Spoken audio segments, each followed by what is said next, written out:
3월 24일 뉴스라인 투자덕 시간입니다. 지난 3월 17일 오후 3시에 금천구청 앞에서는 많은 장애인분들이 모셨는데요. 그 내용은 사회복지법인 선한목자재단의 산하 장애인 거주시설 누디아 집의 시설 폐쇄 그리고 법인 설립 허가를 취소를 또 요청하는 그런 요구가 있었습니다. 유성원 금천구청장과 그런 그 면담도 가졌는데요. 누디아 집은 경기도 가평에 소재되어 있습니다. 중증장애인 거주시설인데요. 위탁 법인인 사회복지법인인 선한목자재단이 금천구 가산동에 위치해 있어서 관할 자치구가 이제 금천구가 됐습니다. 그래서 금천구에 이 재단과 그리고 그 시설을 폐쇄 결정이 금천구가 해야 되는 겁니다. 그래서 이제 금천구에 많이 모이신 거고요. 오늘은 이것과 관련해서 황백란 금천장애인 자립생활센터장님 모시고 이야기 들어보겠습니다. 안녕하세요. 반갑습니다. 네, 황백란입니다. 잘 지내셨죠? 아유, 그럼요. 근데 이제 코로나 때문에 네. 잘 지낸다는 말을 좀 하기가 그렇죠. 좀 그렇습니다. 네. 요즘 너무 마스크를 많이 써가지고 예. 지나가면 못 알아보기도 많이 합니다. 예.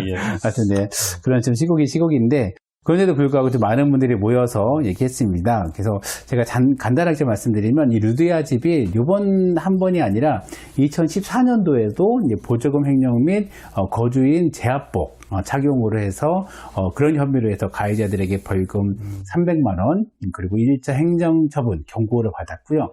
2017년도에는 거주자 감금, 무면허 의료행위로 해서 다시 또 고발을 당합니다. 그래서 가해자에게는 약식 벌금 200만 원이 선고됐고 2차로 행정처분, 시설장 교체를 받았습니다. 그런데 또 올해 이렇게 좀 발생했는데 왜 이런 문제가 계속 발생되는 겁니까? 안타까운 일인 거고요. 네네. 근데 이제 이런 것들이, 보통 시설의 문제하면 루디아의 집, 이 문제만이 딱 결부시켜서 얘기할 수 있는 건 아니에요. 이제 이것을 좀 들여다보려면, 우리나라의 복지정책? 네네. 전통적인 복지정책에 대한 민면을 좀 찾아볼 필요성이 있어요. 네네네. 이제 시설정책 하면 사실은 이제 정부 부분에서 시설 정책을 주도한 게 아니라 대부분 이제 민간에서 주도해 왔었죠. 예를 들면 종교, 법인 이러한 시설들이 장애인, 뭐 노인, 뭐 노숙자, 여성 또 뭐 하다못해 영유아 관련 대상으로 이제 사회복지 사업을 하면서 한 곳을 이제 모아놓고 복지를 이제 지원한다는 측면에서 그런 민간에서의 복지 사업들을 해왔죠. 이것이 이제 시설 정책의 시작점이라 하면 또 하나 문제는 이 우리나라 이제 복지 정책은 민간 위탁 복지를 기조로 하고 있어요. 복지관 이렇게 어디다 위탁해 준다 이런 거 말씀하시죠? 그렇죠. 정부가 직접 시행하지 않고 민간에 위탁을 해서 시행하는 것들이죠. 대부분 시설 정책이 그러한 겁니다. 금천구도 대부분 위탁 아닌가요? 맞습니다. 그렇죠. 복지관도 다 위탁이 있잖아요. 그렇죠. 예, 좀 폭넓게 얘기해보면 우리나라 사회복지 전반에 대한 정책이 민간 위탁 복지를 하시면 돼요. 네네. 정부는 보조금만 지원하고 관리 주체는 지방정부에 있는 거고 운영은 민간이 알아서 운영하는 것. 이러다 보니까 이제 민간이 자체적으로 운영하다 보니까 정부가 이걸 통제를 못하는 부분이죠. 또 시설장이 절대 권한을 가지고 있는 거고 시설장이 원하는 시설 운영 방향에 따라서 시설이 운영되다 보니 이러한 문제들이 계속 발생이 되고 있는 것이죠. 근데 이게 좀 돌아보면은 이게 2014년에 한 번, 2010년에 한 번, 그리고 이번에 거의 뭐 3년에 한 번씩 이런 문제가 발생했다는 거 아닙니까? 그러면 이게 사실 한 번 발생했으면 그게 요주의 인물 이런 것처럼 집중 관리 이런 기관이었을 텐데 그러지 않았나요? 그러면은 맞습니다. 그런데도 불구하고 이런 문제 계속 발생했다는 건데 이게 왜 즉각적 시정이 이런 게 안 되는 거? 문제가 발생했음에도?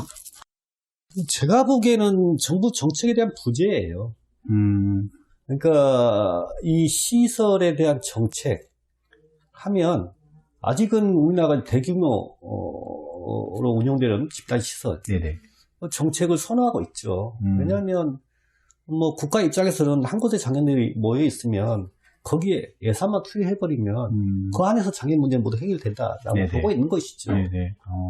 이러한 것이 문제인 거고 좀 세부적으로 들여다보면 이 장애인 복지법 안에서 이 시설 정책에 대한 법조항이 전혀 삽입되어 있지 않아요.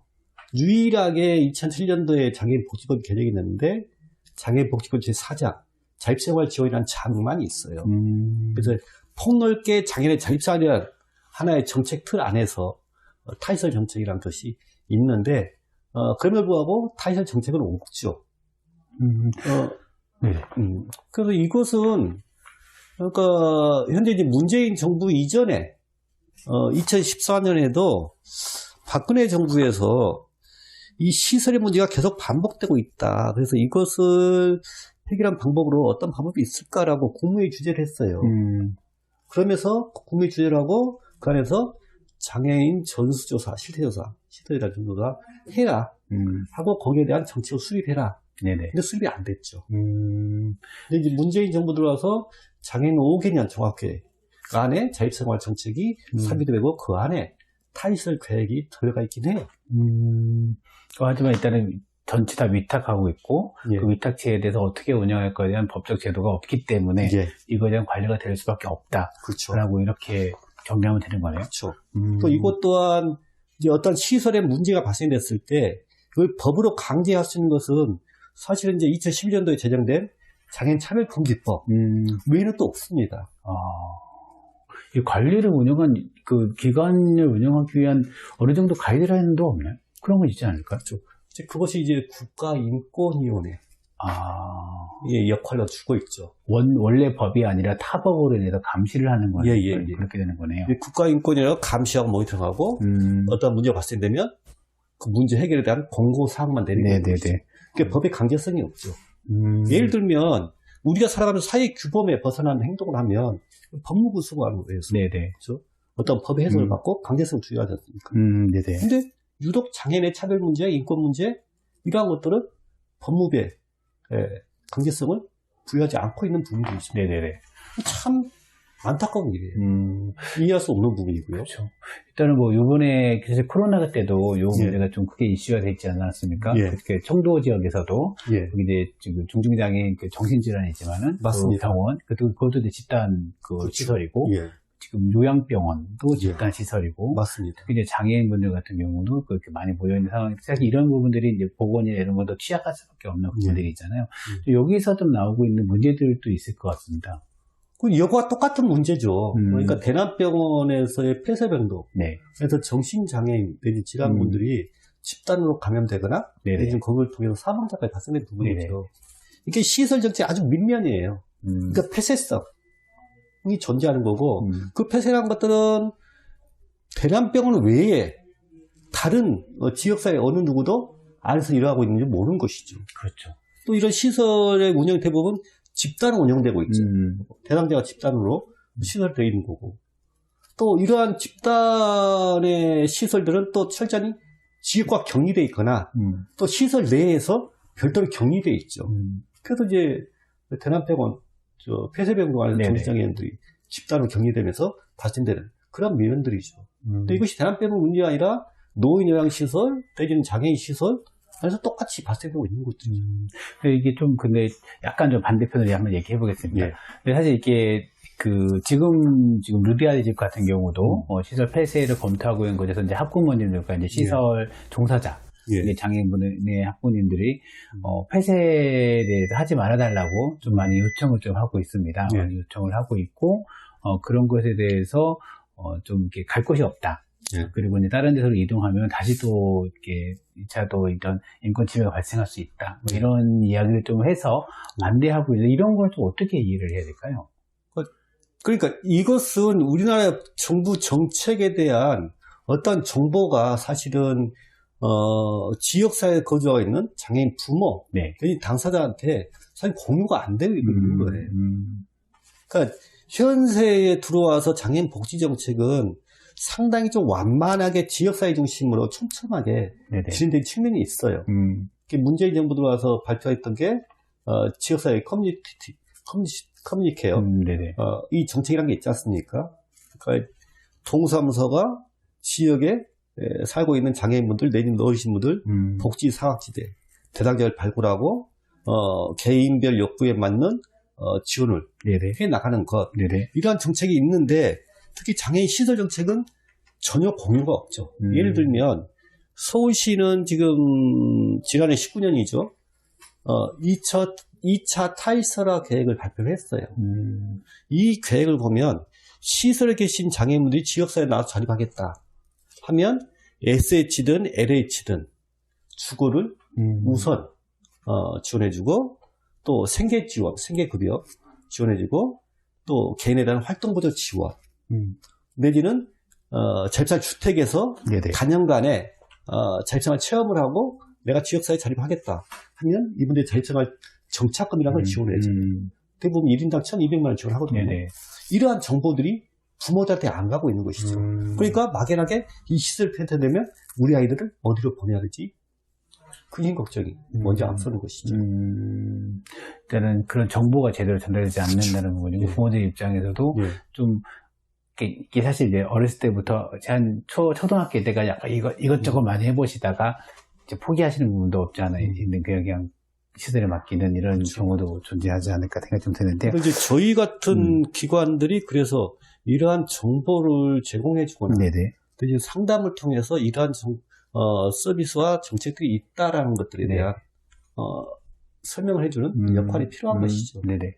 그럼 또 이렇게 비장애인 분들께서 이렇게 좀 이해하시는 것 같아요. 뭐냐면 네. 이게 그 이제 경증 장애인 같은 경우는 자립생활을 좀 유도를 많이 하시고 중증 장애인 같은 경우는 뭐 좀 모여서 생활하는 것이 그 서로 좋지 않겠냐 이런 얘기도 좀 많이 하시긴 하는데 이거에 대한 어떤 좀 이유가 있을까요? 잘 모르는 것도 많이 있을 것 같고. 다른 점 견해를 가지고 있어요. 네네. 정부 정책은 예전에 이제 대규모 시설 운영 중에서 소규모 시설 운영으로 네. 정책이 정하게 돼 있어요. 네네.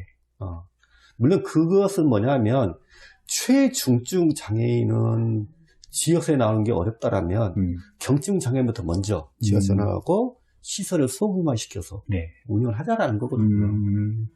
근데 이제 반대로 저는 그거보다는 시설 자체가 좀 없어졌으면 좋겠다. 왜냐하면 지역사회 중심의 자립지원 기반들을 조성하면 굳이 시설에 부모님이 아이를 보낼 필요가 없거든요. 네네네. 예를 들면 개인별 지원이라는 게 있어요. 그러니까 우리나라는 이제 부양 의무제라는 걸 도입해서 시행하고 있는데요. 부모가 자식 부양해야 될 의무가 있는 거고 또 자식이 성인이 되면 부모를 부양해야 될 의무가 있는 것이죠. 근데 우리는 이것이 부양 의무제라는 도입이 되면서 사실은 이제 책임이라는 부분들이 있는 거거든요. 근데 사실 부모는 그래서 성인이 된 자녀 또한 부양이 어려우니 시설을 보내는 거고 또 성인이 된 장애인은 본인이 장애라는 하나의 결격사유 때문에 부모를 모시기 어려운 거고 이런 측면이 있는 측면에서 제일 좋은 방법은 내 지역에서 우리 자녀와 함께 사는 방법 뭘까 이것이 제일 우선이란 보면 그럼 장애인의 주거 문제를 어떻게 확보해 나갈 것인가 그렇죠? 우리는 집값 뛴다고 우리 아파트 단지 내에는 장애인 뭐 임대 아파트 들어오면 안 된다라는 민비현상 이런 것도 있지 않습니까? 이런 부분이 있는 거고 두 번째는 가족이 생계의 책임의 의무까지 질 필요가 없는 것이죠. 그러면 이제 국가에서는 국민기초 생활수급자에 대한 생계지원 정책이 있지 않습니까? 이걸 할 수 있는 거고 또 가족이 부모가 자녀를 케어할 수 없는 부분이 있다면 활동보조 서비스라는 게 있거든요. 그렇죠? 본인이 원하는 시간대에 서비스를 받고 본인이 원하는 시간대에 가고 싶은 걸 가고 하고 싶은 걸 하고 하는 부분이 있어요. 이런 것들이 좀 더 촘촘하게 지역사회 준비로 장애나 지원이 된다면 굳이 부모가 자녀들을 시설 보내겠습니까? 이런 부분이 있는 거고 또 시설 종사자 또한 마찬가지예요. 그러니까 예전에는 이제 대규모의 집단 시설이 운영됐던 측면에서 시설 생활교사의 역할이 상당히 컸어요. 근데 그러면서 이제 점차 소급화되면서 시설 생활의 역할이 적어지고 있거나 또는 시설 내에 그나마 지원되는 서비스도 국가 보조금이 좀 많아짐으로 해서 다양한 프로그램을 운영하다 보니 또 생활 교사의 역할이 좀 축소된 부분이 있어요. 이분들의 생계된 문제거든요. 근데 어차피 이분들은 평생 본인 시설 생활 교사를 있어야 할 부분은 아니에요. 정부 정책이 전환되면 다른 정책 방향에 맞는 자기 역할도 있거든요. 그런 부분들 때문에 지금 현재 몇몇 시설에서도 이러한 문제를 가지고 있어요. 예를 들면 김포 향후의 집 같은 경우에도 교사분들이 장애인들이 시설 밖으로 나가서는 안 된다 라고 반대하는 측면이 있는 거고 또 다른 생활 한식에서는 아니다. 장애인도 자립해서 혼자 살아야 된다 라는 서로 의견 팽팽한 시설 내에서의 생활교사끼리 또 싸움도 있거든요. 네, 하여튼 뭐, 알겠습니다. 또, 이게 좀, 아까 중증장애인 같은 경우, 그 얘기했는데, 아까 17일 기자회견에서는 이제 그 소장님께서는 1차 가해자는 보건복지부, 그리고 2차 가해자로서는 서울시라고 좀 했습니다. 앞에서 좀 이제 국가대로 얘기하셨는데, 좀 이렇게 하면 좀 따진 이유가 좀 있으실까요? 저는 아까도 말씀드렸다시피, 1차적인 책임은 복지부에 있어요. 왜냐하면, 이제 시대가 변함으로 해서 환경이 변하고 또 사람의 욕구가 달라졌어요. 네네네. 그러면 환경이 변하고 욕구에 부합된 정책과 서비스를 정부가 정책이란 하나의 측면 수립을 하고 연차별 추진 계획을 세워 나가야 돼요. 네네. 이런 것이 사실은 우리가 얘기하는 중앙정부의 탈선 정책이거든요. 이 정부의 탈선 정책이 부재예요. 또 설정돼 있더라도 이걸 어떻게 추진할 것인가, 또 어떠한 방법으로 추진할 것인가, 그러면 여기서 투여된 예산들은 어디서 확보해 나갈 것인가. 좀 더 세부를 따져보면 중앙정부에서 아직은 그런 면면들의 세부적인 촘촘한 정책을 세우고 있지 않거든요. 그럼 이런 인권 문제나 그 시설이 사실 시설을 지금 아까도 단계적으로 일단은 경증부터 일단은 자립생을 하고 단계를 하게 되면은 그럼에도 불구하고 지금 당장 계속 발생하고 있는 이 인권의 문제를 그럼 어떻게 방지할 건가라는 부분이 좀 요구될 것 같은데 그 대책이나 저는 이제 서울의 탈설 정책에도 찾아볼 수 있을 것 같아요.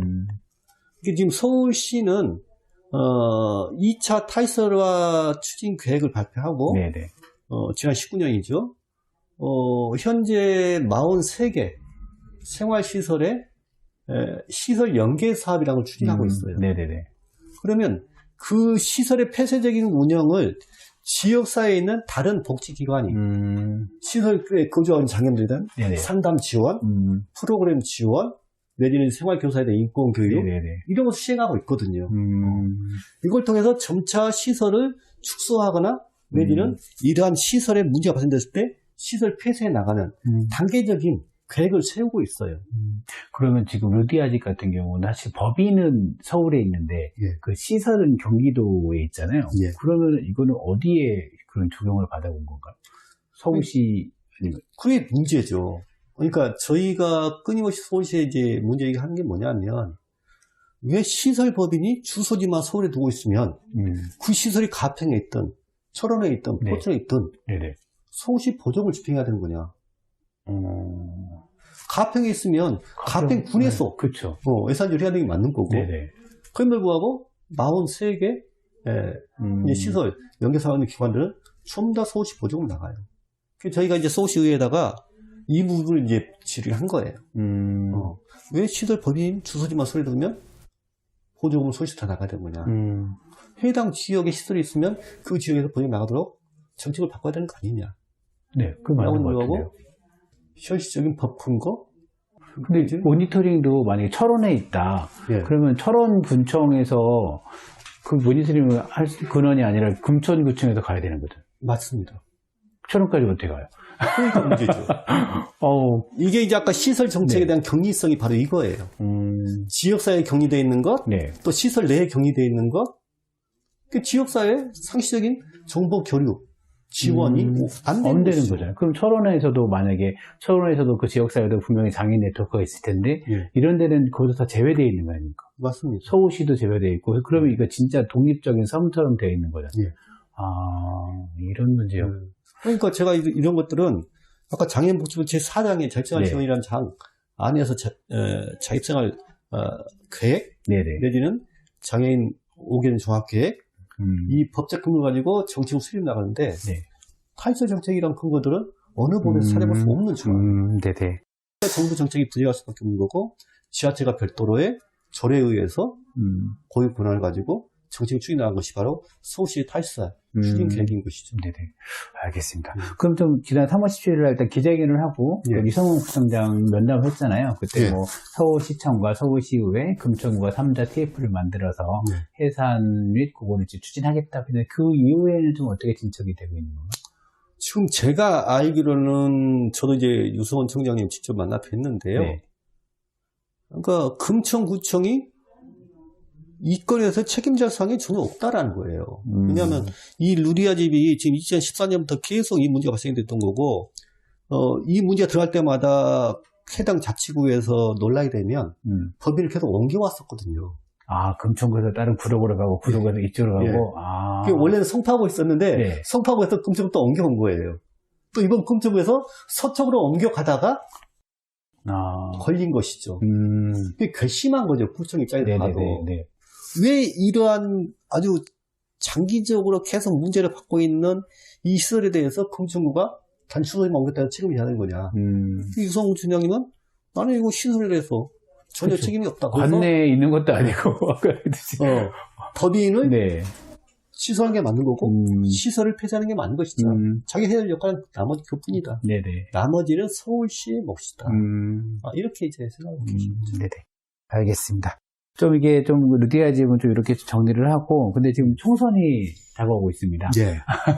그래서 지금 22일 남았더라고요. 예. 그래서 근데 지금 후보군도 아직 다 확정이 안 돼서 지금 마지막까지 가봐야 될 것 같긴 한데, 지금 장애인 정책에 대해서도 고민이 좀 있습니다. 그래서 예. 지금 금천구에서 아니면 서울시에서 국가정책으로 해서 장애인 정책을 좀 얘기 좀 해야 될 것 같은데요. 일단 금천구에서 좀 가장 필요한 게 뭔가 예. 좀 먼저 얘기했습니다. 아마 제가 이제 두서없이 좀 말씀드렸는데요.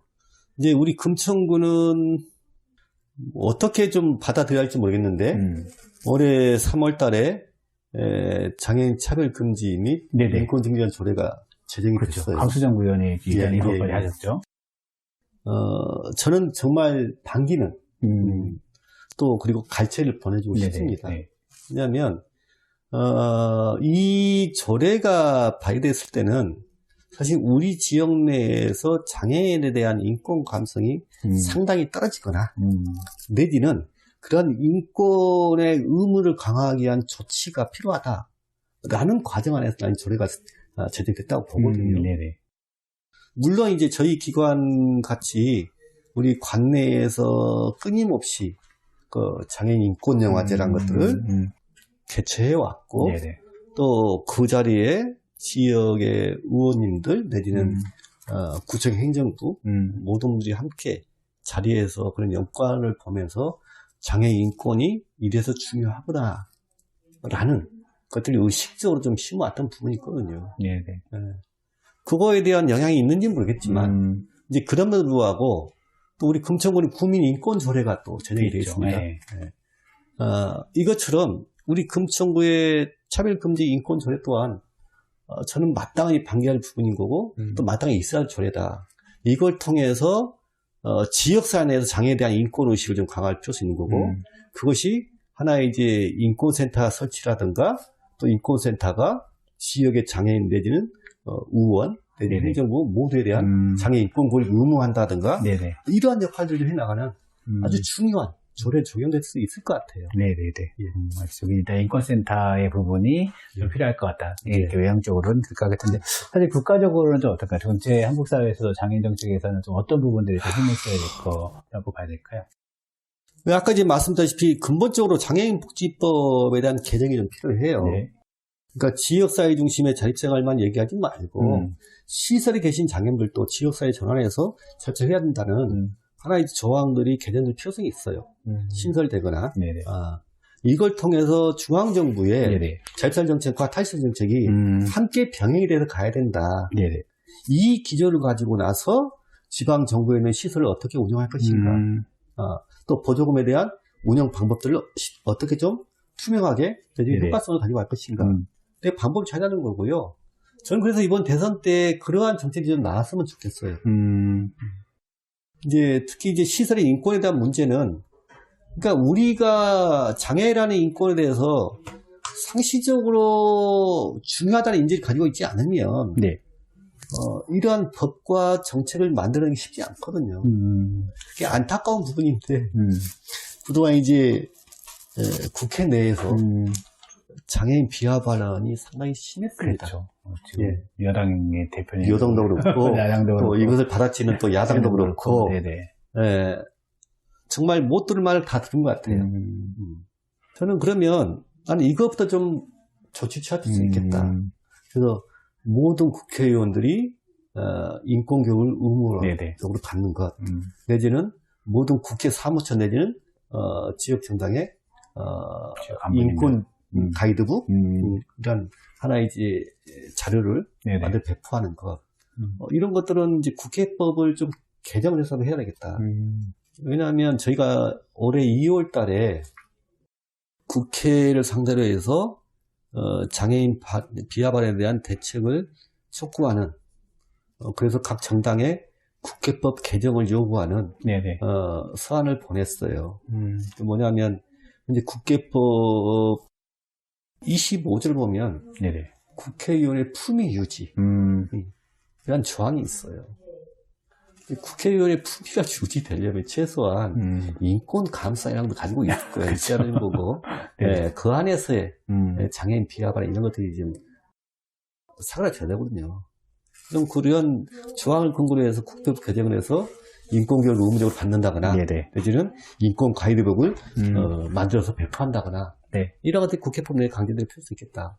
나는 어느 국회의원이 우리 지역에 내지는 또 다른 지역이 많은 지역에 당선일지 모르겠지만은 나는 이런 국회법법 개정이 1차 좀 필요하겠다. 네.